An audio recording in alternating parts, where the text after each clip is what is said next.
So this video does not have any sound, and what you're looking at is a coffee machine.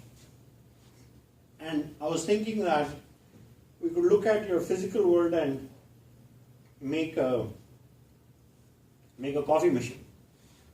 And we could use collections, and we could create a coffee dispenser.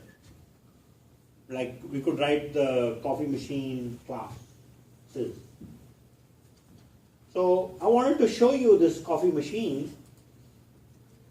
And you can see obviously that on the very top it has 3 flavors: Cafe Verona, Decaf, and all that, right? And it's actually dispensing Starbucks coffee, which is very nice. And it has a screen, and on the right side you can see there are all these cups. Sorry about the camera. And then there is this interface. Oh, you put the cup in the bottom and the coffee comes out. And this is what you would say. It says, what would you like today? Coffee, hot chocolate, or hot water? Then you select coffee and it gives you 4 flavors. And you can select one of those flavors. You can even mix the 2. Right? And then you click start and it dispenses the coffee. For you to emulate a coffee dispenser, you can just do print lines. See, then it has hot chocolate and hot water in case you want a cup of tea. And then you can go back. And there are a collection of cups and condiments on the side that you saw, which aren't part of the coffee machine, but it's part of the coffee experience. Because you have the collection of Splenda and sugar, and you can incorporate that in the interface, right?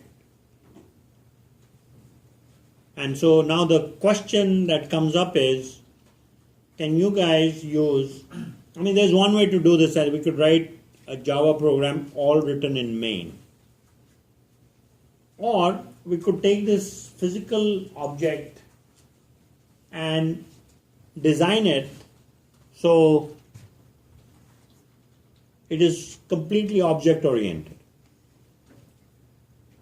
And you have the coffee dispenser with different types of coffee beans. Can your software say that the number of coffee beans used for making an 8-ounce cup? You can make some, assumption that if I'm delivering strong coffee, mild coffee, I think Starbucks has all these labels: roast, light roast, dark roast, medium roast, and all that. That basically, I'm not again the barista, or I don't know what it means, but my assumption is that it is the number of coffee beans and the type of coffee that's used. So do you see data structures playing a role here? Number of coffee beans used to make a cup of coffee. And if the dispenser in the coffee had cups built in, so I didn't have to put the cup myself, then cup is also a collection. Coffee beans is a collection, coffee is collection, number of coffees sold in a day, and then condiments. Equal, sugar, Splenda, cream, and all that, right? So I thought, this is one potential lab that I'm sharing with you. If you guys want to take on a design exercise, this might be a really good one. Or I could look in the book and give you something. But I thought physical world was kind of cool. And this was at about 7:30 this morning when I thought about this lab. So I thought I'll share this video with you. And now I'm talking into the video and you guys have commentary. Now you all can get together and first write the requirements. Then you can create a user interface. I'm not looking for a graphical user interface. Console is fine, right? Coffee machine starts up and it should say, what would you like today? That's very important. And then it gives me options. When I select coffee, and how do I select coffee? By typing 1. That's fine. You can build that user interface, right? So I want to see what you guys have learned in this course. Have you learned interfaces, abstract classes, real objects, right? Have you learned about collection, or are you still going to use arrays?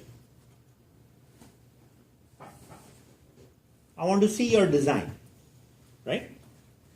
So we have about 20, maybe 15 minutes right now, right?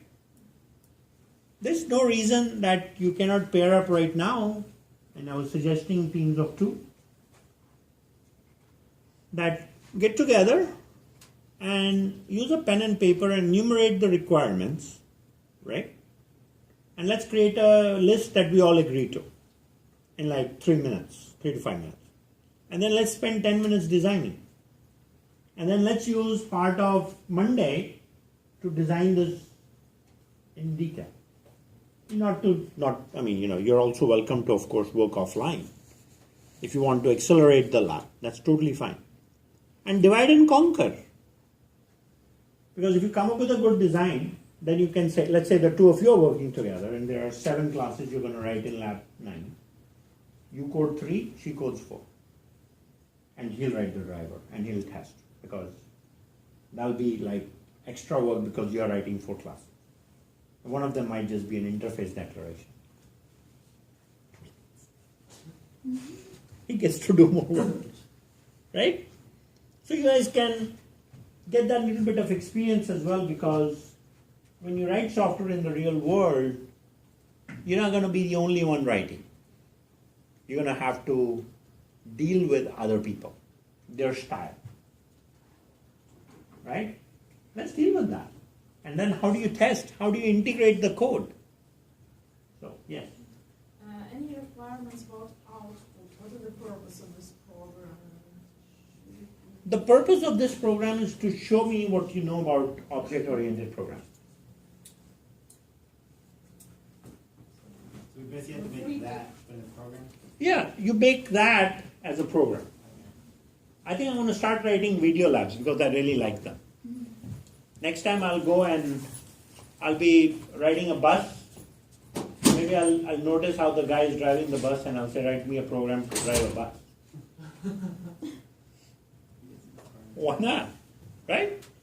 So, can you guys take a few minutes and come up with the requirements? Okay. I can play this video in like forever.